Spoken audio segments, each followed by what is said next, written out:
Warhammer has a gritty and heavy visual history, which makes sense given the brutal far future warfare it portrays. And I don't know about you, but every time I see a clean, vibrant paint job on a model, I can't help but think that they don't feel like they're part of the same game. It almost feels like Disney bought out Games Workshop. So I'm feeling like today I want to put the bolter barrel in the mouth of that cartoon mouse and paint up some quick and epic Grimdark Warhammer.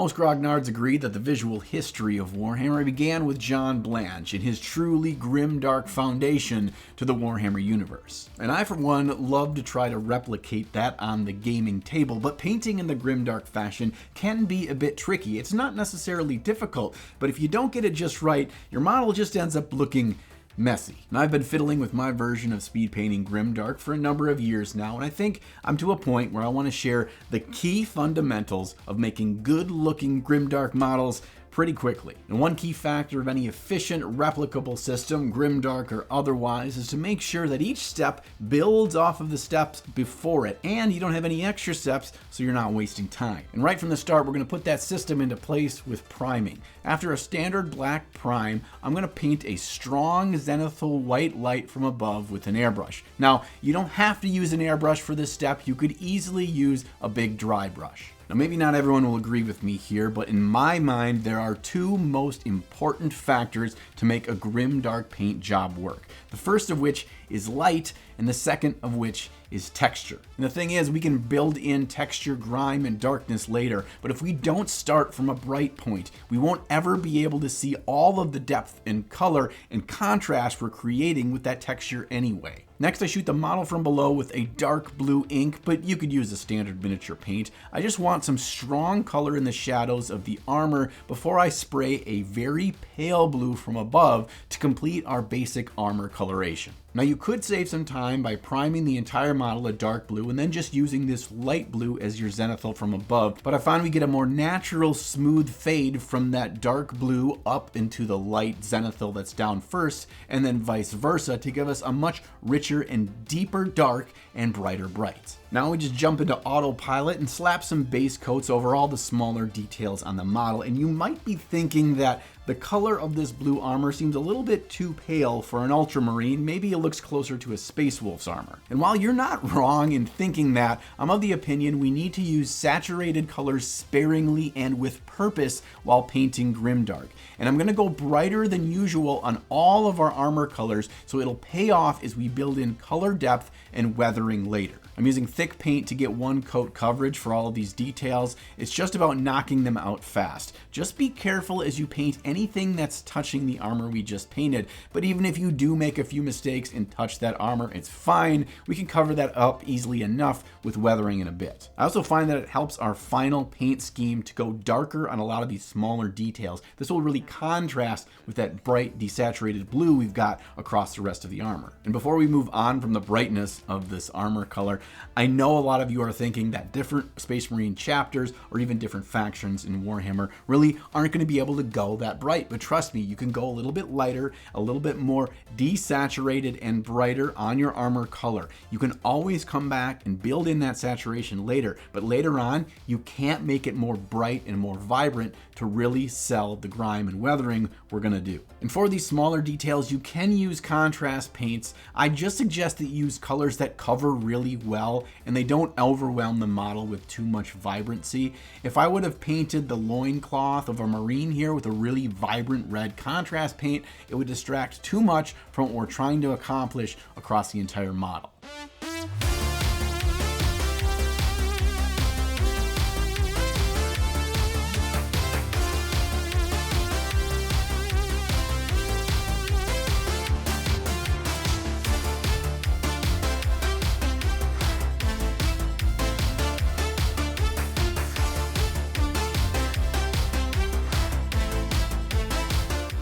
We're also going to slap down some colors on the base right now because we're going to use the same weathering on that base as we are on the rest of the model. I'm just mushing together a bunch of different contrast paints to give some organic variation of color on that base and just moving on to the next step. All right, now on to making the magic happen. And I found that the easiest, lowest barrier of entry way to make really good Grimdark painting is with one product: enamels. And I want to take a quick second to discuss these things because while they are user-friendly, there are a couple of really key details you're going to want to know. First off, there's a number of brands out there you can use, and most of the products are intended for scale modeling.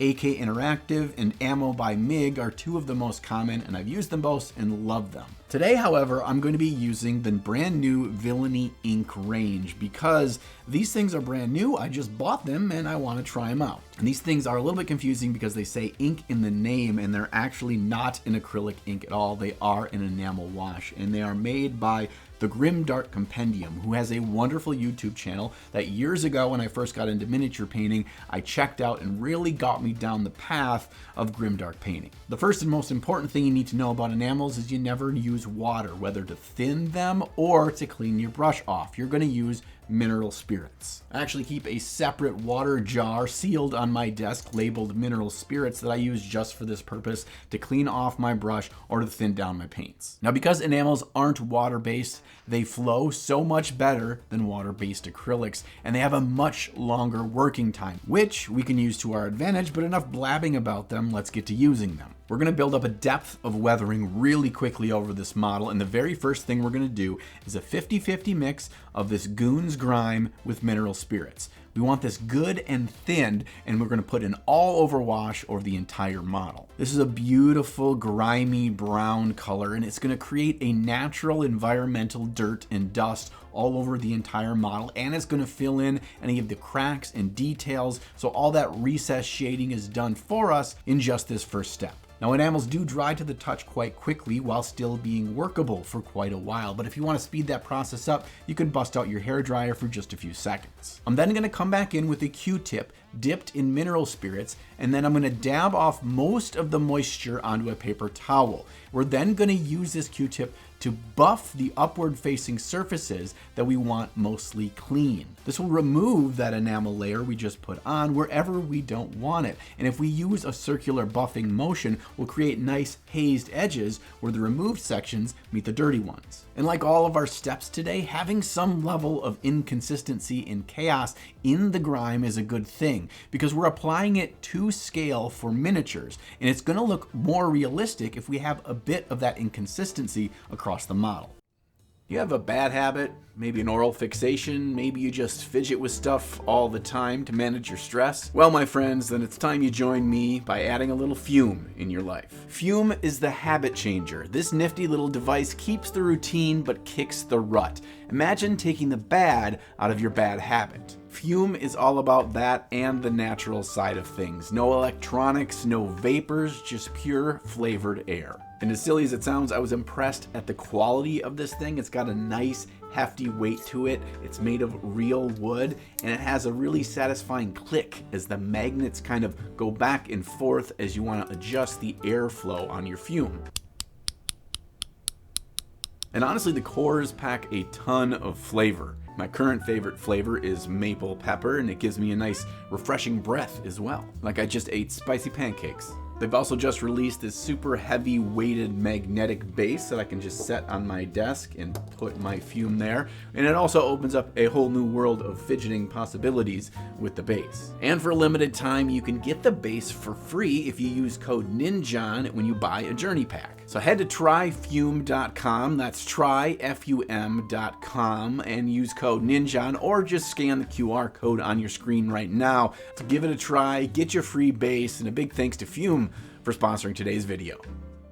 At this point, I realized I forgot to paint the trim of the shoulder pads, which is just fine. As long as those enamels are dry to the touch, I can go right over the top of them with acrylic paint, which is going to be really important later on when we finish the model. Next, I'm going to take that wash that we just made and we're going to add some black enamel wash to it, but I'm not going to add any more mineral spirits. I want this layer to be a bit thicker and darker and a little bit more powerful than the first. And to start, I don't paint all of the model with this second coat, just all the darker details, maybe the more downward facing parts of the armor. But soon enough, I find out that I kind of want it almost everywhere. So other than my brightest points, I kind of slap it around and then I can buff it off on those brighter areas anyway. It's important to note that any previously placed enamel layers will reactivate when we add this new layer, and this isn't a bad thing. Because they're not fully cured yet, they're going to kind of mix together a little bit, create a natural depth and transition of colors that are going to make our grime look all the more realistic. One of the things I've really grown to respect about Grimdark painting and using products like enamels, oils, and even pigment powders is that it's not about precision technique. It's about understanding how the products work, learning by working with them, and then eventually being able to create something really realistic and gnarly looking that does not take much time because we're not wasting time just focusing on fiddly little details. Next, I'm going to come back to that Goons Grime color because I really loved working with it, and this time I'm using it unthinned. And I'm going to start painting on some heavier deposit areas and some streaks. Now, I think streaking is one of the coolest things that you can pull off really easily with enamels, and the best way to do it is just draw down those lines in the angle that water would fall down the surface. Then come back with a clean, dry paintbrush, start at the bottom of the surface and draw those lines vertically back towards the top, and you get this natural look of stains that would happen as rain fell over the surface. Now at this point, you're probably starting to see why I wanted my armor color to be quite bright in the original paints that I chose. If it was a mid-tone blue, for example, we wouldn't be able to see much of this depth, the streaking, all the details and grime we're adding here. And with each level of weathering we add, those base blues almost start to feel less washed out, but more just that they're in line with the desaturated paint job we're going with for this Grimdark effect. And next, we're going to paint rust, which is one of my favorite things to do in the Grimdark style. And in fact, I think enamels are some of the best, if not the best products on the market for creating realistic rust. And this new Sector Rust ink color from Villainy Ink is really, really good. I love how dark and rich it is while still having that punch of orangish red color to it. And what's great about creating rust with enamels is I don't have to worry about going overboard as I build up rust deposits or streaks, because I can always remove most or all of it or move it around where I want it with just a clean brush or a Q-tip as I'm painting it on.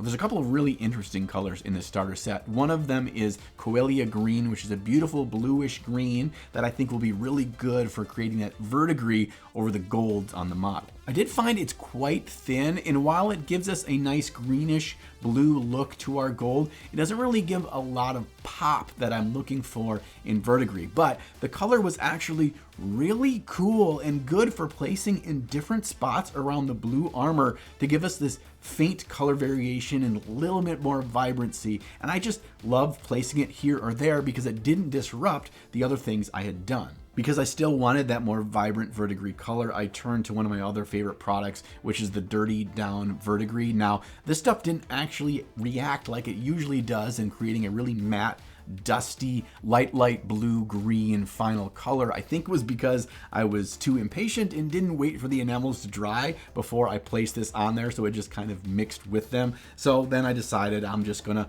blow dry the model again and then just go back to a pure bright acrylic mint green by AK Interactive to give those final punchy blue-green highlights for our verdigris. Now, as you can see, enamels are great because with just a couple of really fast coats, you can add a lot of depth and interest. But if you want to get more detailed, add much more realism and depth of color and effects, you can keep adding more and more. For now, we're going to be stopping on this guy, and because we're not even an hour into the paint job, we're going to go back and really punch up the brightness and highlighting and texture through highlights. Let's keep the amount of tiny brush work to a minimum here by ripping off a bit of a sponge. We're going to hold that in a tweezer so we have some more control, and we're going to use that to dab on some chipped highlights over the armor. We'll use that same pale blue color that we painted the highlights of the blue armor to begin with. Now just make sure you dab most of the paint off of the sponge before you touch the model. Otherwise, you'll create giant blobs of this super bright color. It's better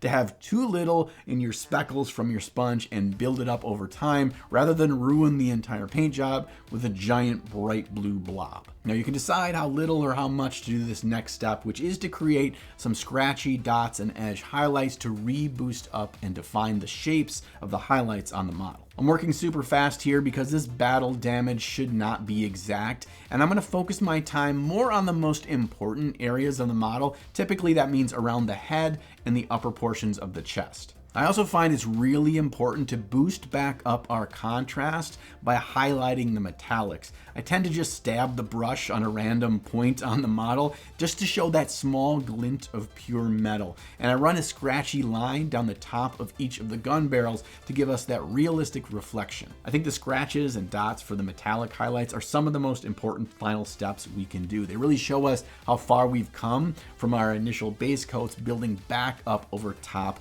of all that grimy weathering.